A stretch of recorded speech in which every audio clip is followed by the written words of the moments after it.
আহক আজি কেইটামান প্ৰশ্ন উত্তৰ জানি লওঁ। কোনখন ৰাজ্যক জুৱেল অফ ইণ্ডিয়া বুলি জনা যায়? অৰুণাচল প্ৰদেশক নে মিজোৰামক নে মণিপুৰ নে ত্ৰিপুৰা? আমাৰ সঠিক উত্তৰটো হ'ব মণিপুৰ। দ্বিতীয় প্ৰশ্নটো হ'ল গোপীনাথ বৰদলৈৰ মৃত্যুৰ পিছত কোন অসমৰ মুখ্যমন্ত্ৰী হৈছিল? আমাৰ উত্তৰটো হ'ব বিষ্ণুৰাম মেধি। 3 নম্বৰ প্ৰশ্নটো হ'ল অসমৰ বৰদৈচিলা বুলি কাক জনা যায়?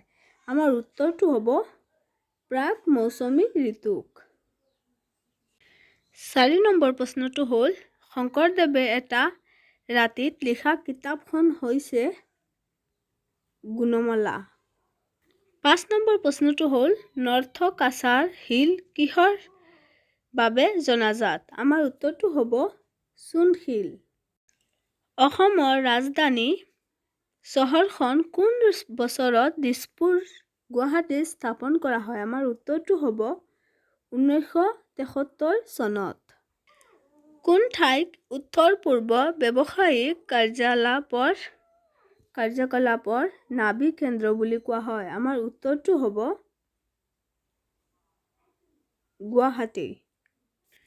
কোনটো সংগঠনৰ নেতৃত্বত বিখ্যাত অসম আন্দোলনৰ শিপা আৰম্ভ হৈছিল? আমাৰ উত্তৰটো হ'ব অল আছাম ষ্টুডেণ্ট ইউনিয়ন।